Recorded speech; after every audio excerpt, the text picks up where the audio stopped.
Oke, saya buka. Assalamualaikum warahmatullahi wabarakatuh. Waalaikumsalam. Ya, kita ketemu lagi untuk materi pembelajaran manajemen operasional kaitannya dengan pokok bahasan layout. Layout adalah tata letak dari fasilitas produksi ya. Ini. Saya perbesar dulu ini tampilannya.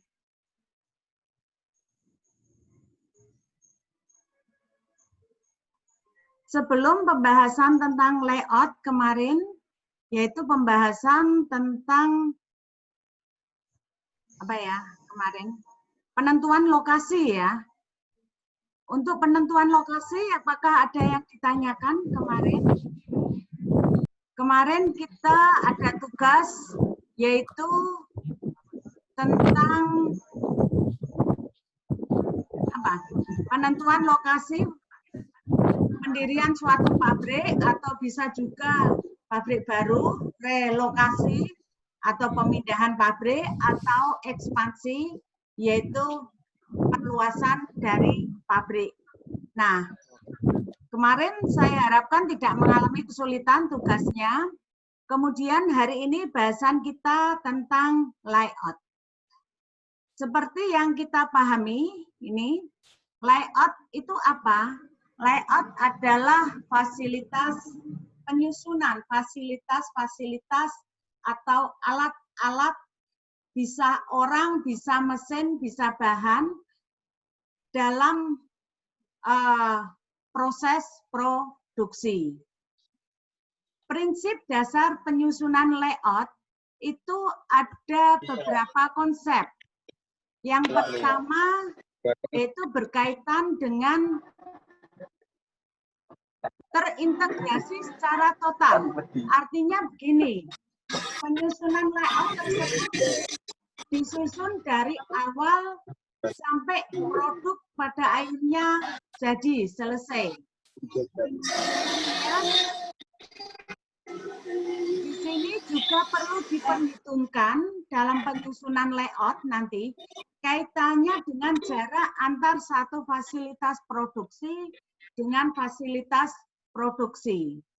Sehingga prinsip dasar penyusunan layout ini yang pertama, urutan-urutan penyusunan tadi apakah sesuai tahapan proses produksi, kemudian juga memperhitungkan kaitannya dengan jarak antar barang, antar mesin, sehingga memperlancar aliran kerja.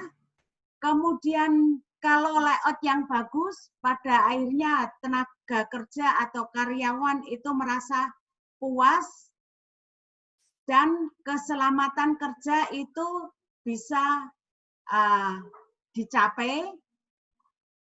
Kemudian dalam penyusunan layout juga perlu diperhitungkan kaitannya fleksibilitas.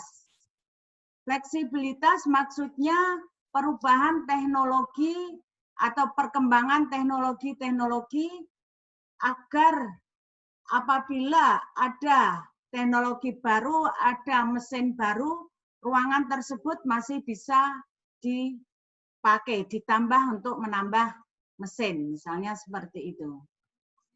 Nah, tahap penyusunan layout yang pertama mengatur tata letak mesin, fasilitas produksi, dikonsepkan berdasarkan setiap departemen.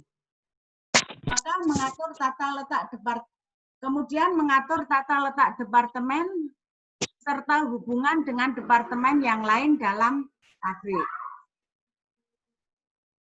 Tahapan analisis dari layout, misalkan ada beberapa tahap ini, ada sebentar ini. Nah, yang pertama kita membuat diagram perakitan atau bagan perakitan yang menunjukkan proses produksi dari bahan baku mulai masuk sampai finish good. Nih. Kemudian yang kedua berdasarkan konsep tahapan komponen-komponen dari departemen tersebut. Ini kok banyak yang baru banyak masuk ini. Nah, ini contoh penataan layout dalam pabrik. Ini adalah contoh layout di pabrik teh botol Sosro ya, ini ya.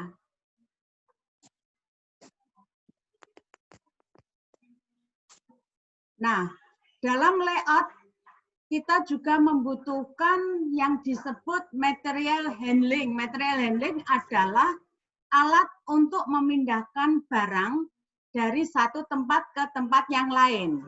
Contoh ini adalah gambaran material handling rel ya, rel yang berjalan, sehingga barang kita pindahkan dengan otomatis. Kemudian ada juga ini disebut forklift. Forklift adalah alat untuk memindahkan barang, misalkan dari satu tempat dengan tempat yang lain, dengan posisi yang bisa diubah tinggi rendahnya. Kemudian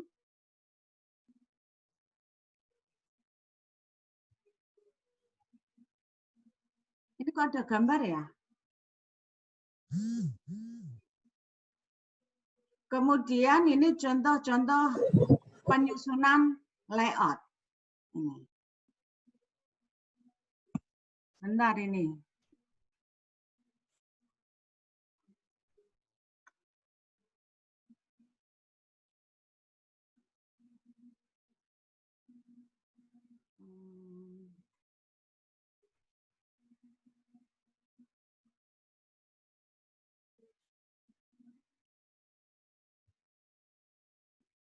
Saya keluar dari ini dulu. Tadi sampai mana ini? Nah, ini contoh layout. Kenapa muncul gambar-gambar seperti ini ya? Halo? Ada yang gambar, Bu. Gimana? Ada salah satu mahasiswa yang menggambar. Bisa muncul ya? Di pojok bawah kiri itu ada pensil tuh bisa dibuat gambar-gambar. Mungkin ada salah satu mahasiswa yang menggambar. Oh gitu ya. Jadi muncul di sini. Oke. Oke, kita sampingkan aja ya kalau gitu.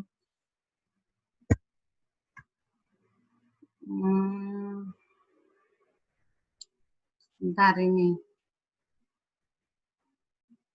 Oke, layout, dasar penyusunan layout ini ada 4. Ini materinya kenapa berubah ya? Sebentar. Saya keluar dari, saya share yang ada simbol kecilnya ya, yang ini ya.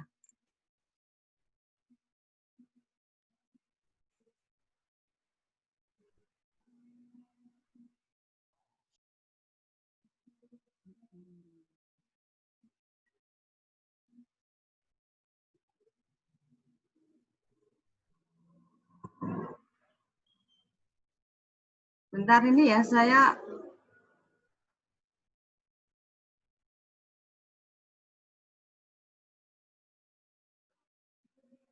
tapi nanti kalau misalnya nggak jangkau waktunya, saya buat video aja ya. Ini. Saya sebenarnya pingin ya 2 minggu sekali kita bertemu dengan Zoom. Kemudian juga selain itu dengan video. Oke, jadi, nah ini, macam tipe layout, ini ya.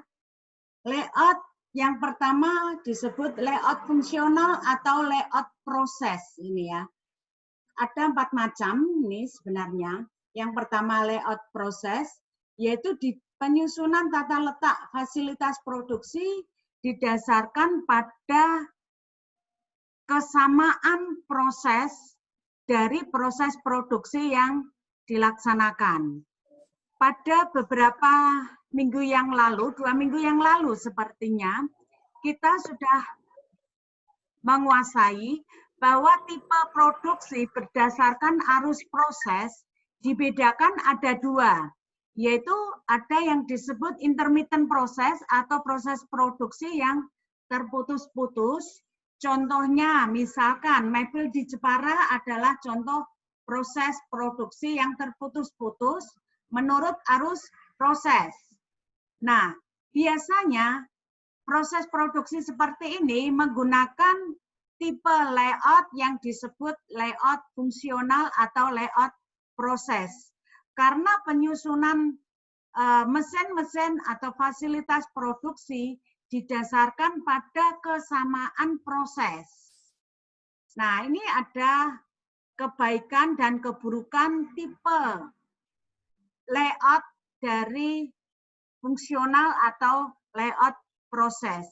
Layout ini mempunyai beberapa keuntungan tertentu jika produk dihasilkan memiliki banyak tipe dengan jumlah relatif kecil.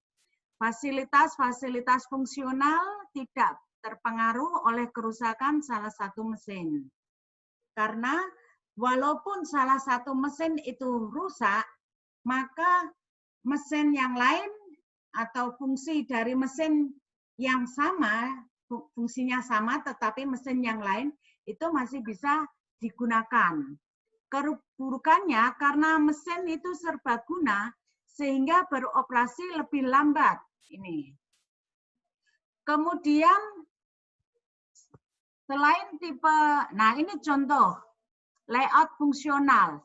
Pada salah satu departemen kita meletakkan mesin dengan fungsi yang sama. Kemudian dibedakan oleh departemen yang lain fungsi mesin yang sama. Contoh misalkan pada mebel, yaitu di sini misalkan pada bagian penggergajian, setelah masuk ke penggergajian, masuk ke perakitan. Setelah perakitan mungkin finishing dengan penyemprotan baru finish good. Jadi barang-barang entah itu memproduksi meja, kursi, lemari, pada saat proses pemotongan kayu itu diletakkan pada departemen tersendiri. Ini contohnya. Kemudian yang kedua, layout garis atau layout produk. Ini biasa disebut line layout. Nah, di sini dipakai pada proses produksi yang continuous proses atau menurut arus prosesnya itu terus-menerus. Mesin yang digunakan biasanya full otomatis. Bahan masuk ke mesin, keluaran sudah menjadi produk jadi. Nah, untuk layout garis atau line layout ini, kerugiannya yaitu kebalikan dengan layout fungsional sebelumnya ya, yaitu kalau salah satu mesin rusak, maka sepanjang urutan proses produksi tersebut akan terhenti. Semuanya akan macet. Jadi contoh ini adalah penyusunan mesin berdasarkan line layout atau layout garis. Biasanya diterapkan pada produk-produk contoh minuman. Seperti apa? Coca-Cola, seperti teh botol sosro, Indomie, makanan Indomie itu ya. Itu juga menggunakan layout garis ini.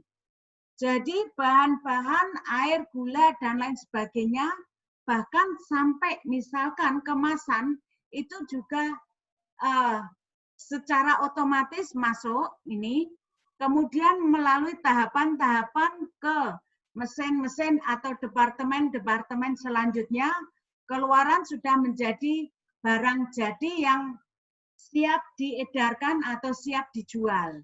Nah, kerugian ini kalau misalkan salah satu mesin, misalkan mesin B di jalur yang pertama ini rusak, maka seluruh kegiatan di jalur yang pertama ini akan terhenti.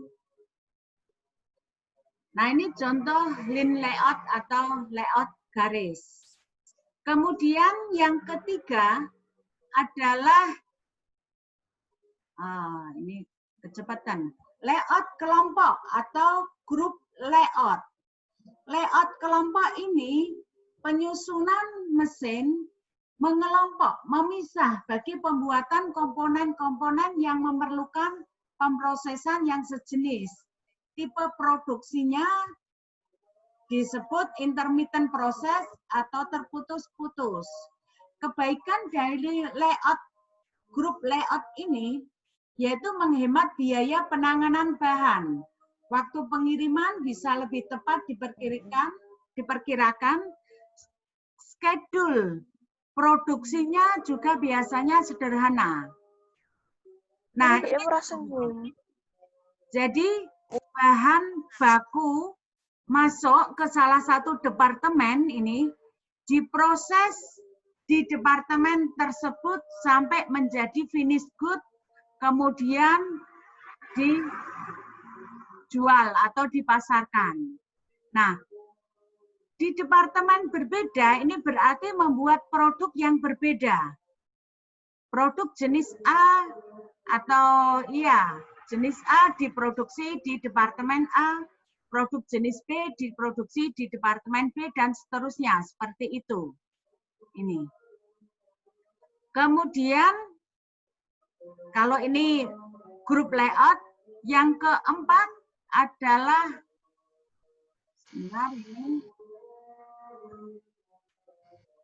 layout posisi tetap atau fixed layout. Nah, layout posisi tetap ini biasanya digunakan pada perusahaan-perusahaan konstruksi.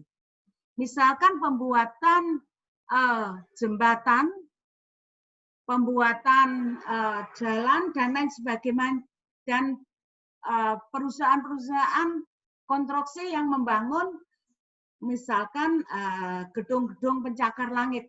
Nah, layout posisi tetap diatur tetap pada satu lokasi pada selama periode perakitan sampai produksi itu selesai. Ini. Jadi tipe layoutnya ini bersifat khusus. Kemudian ada 4 ya tadi. Fungsional, line layout, group layout, dan layout posisi tetap. Itu macam-macam layout. Nah, layout itu sendiri juga disesuaikan dengan jenis atau tipe arus proses produksi. Apakah perusahaan tersebut menggunakan tipe arus prosesnya itu terus-menerus, artinya begitu bahan baku dimasukkan, keluaran menjadi produk jadi, ataukah intermittent proses, yaitu proses produksi yang terputus-putus. Gitu. Itu teorinya. Kemudian ada penghitungan kuantitatif dari layout. Sebenarnya layout di sini ada beberapa macam, ada layout penghitungan secara kuantitatif, kemudian juga ada penghitungan yang menggunakan layout untuk operasi berlanjut. Operasi berlanjut adalah operasi yang terus-menerus, gitu ya. Artinya setiap hari, setiap minggu prosesnya itu sama. Nah, di sini misalkan ada suatu perusahaan, ini untuk penghitungan kuantitatif dari layout ya. Suatu perusahaan memproduksi 3 macam jenis ABC produknya. Jumlah produksi yang dihasilkan produk A, B, dan C berbeda-beda, di mana biaya perpindahan dari satu departemen ke departemen yang lain itu memakan biaya seperti ini. Untuk membuat produk A, dibutuhkan proses dari departemen 1 ke departemen 2, ke departemen 5, dan ke departemen 6. Demikian juga untuk membuat produk jenis B, dibutuhkan proses dari departemen 1, 3, 6, dan seterusnya ini. Dan produk C. Kalau perusahaan membuat 3 macam jenis produk dengan tahapan prosesnya seperti ini, maka berapa luas lantai atau luas pabrik yang ideal dipakai agar tidak terjadi pemborosan. Nah, di sini untuk proses yang sejenis Departemen 1 dari produk A, B, dan C itu nanti akan dijadikan satu ini. Nah, di sini ada ketentuan bahwa jarak normal itu jarak yang lurus dianggap 10 meter. Sementara jarak yang diagonal miring dianggap 2 kalinya biayanya, yaitu menjadi 20 meter jaraknya. Nah, kemudian dari perusahaan yang memproduksi produk ABC ini, kita hitung dari produk ABC yang membutuhkan proses dari Departemen 1 ke Departemen 2, itu berapa unit. Ini, dihitung jumlah nilainya. Ini ya. Setelah itu, kemudian kita buat gambar, desain awal. Nah, dari Departemen 1 ke Departemen 2 tadi membutuhkan biaya sebesar 8.000. Nah, kemudian kalau jarak diagonal ini tadi biayanya kan 2 kali ya, dikalikan 20 ya, karena dianggap 20 meter. Sementara yang lurus ini biayanya lebih rendah, yaitu 10 meter. Nah, dari gambar semula ini, desain semula, misalnya 1, 2, 3, 4, 5, 6 ini, kemudian bagaimana proses yang jauh ini, yang diagonal, menjadi lebih sedikit.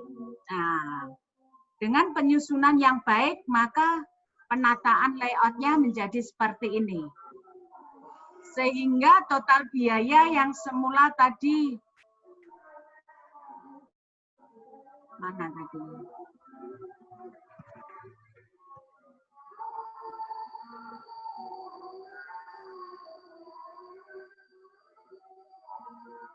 Nah, semula total biayanya adalah 660 ini, maka dengan penyusunan layout yang baik menjadi 520.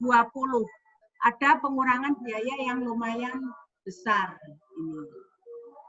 Ini misalkan kalau dalam jutaan kan lumayan ya.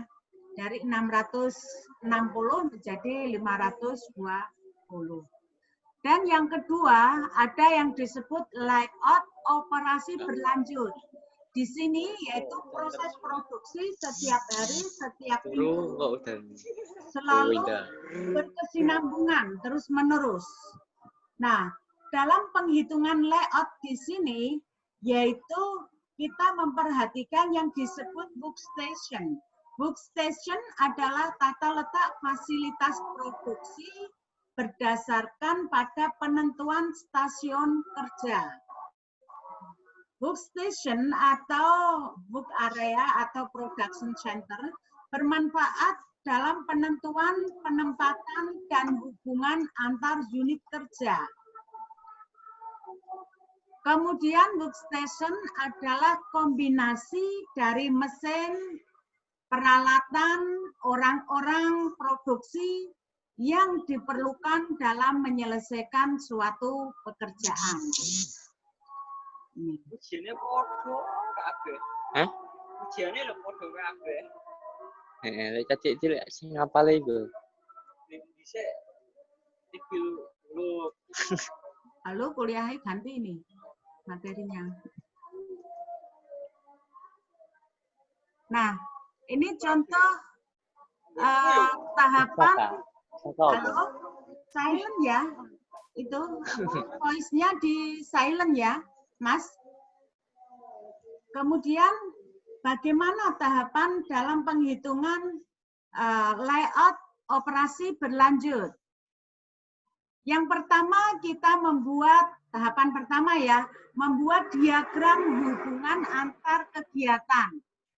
Jadi dari kegiatan pertama, selanjutnya kegiatan kedua, kegiatan ketiga, misalkan contoh seperti sebelumnya, dalam penghitungan layout kuantitatif tadi, dari beberapa produk, kemudian yang kegiatan sama dijadikan satu.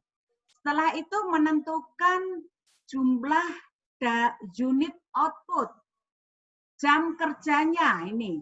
Apakah standarnya itu menggunakan detik per unitnya, menggunakan menit, atau menggunakan jam. Waktunya harus sama. Ini ya, per unitnya. Jumlah unit yang dihasilkan misalkan entah dalam hari, dalam minggu, dalam bulan. Ya. Kemudian menentukan cycle time, yaitu total jumlah waktu yang tersedia untuk beroperasi dalam satu periode dibagi dengan jumlah output yang dihasilkan pada periode tersebut. Ini.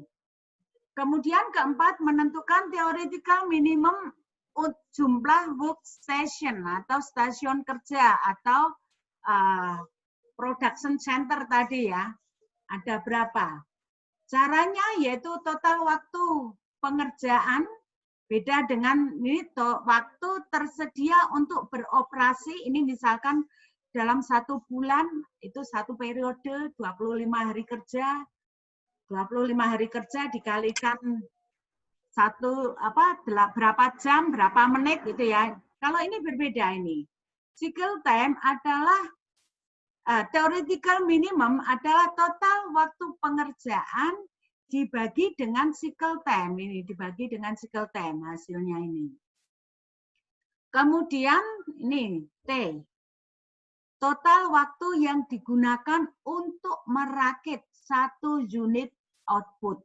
Total waktu pengerjaan adalah total waktu yang digunakan untuk merakit satu unit output dibagi dengan cycle time ini. Maka ketemu berapa sih jumlah stasiun kerja atau jumlah ya departemen-departemen misalkan seperti itu. Nah, kemudian yang kelima, menentukan pekerjaan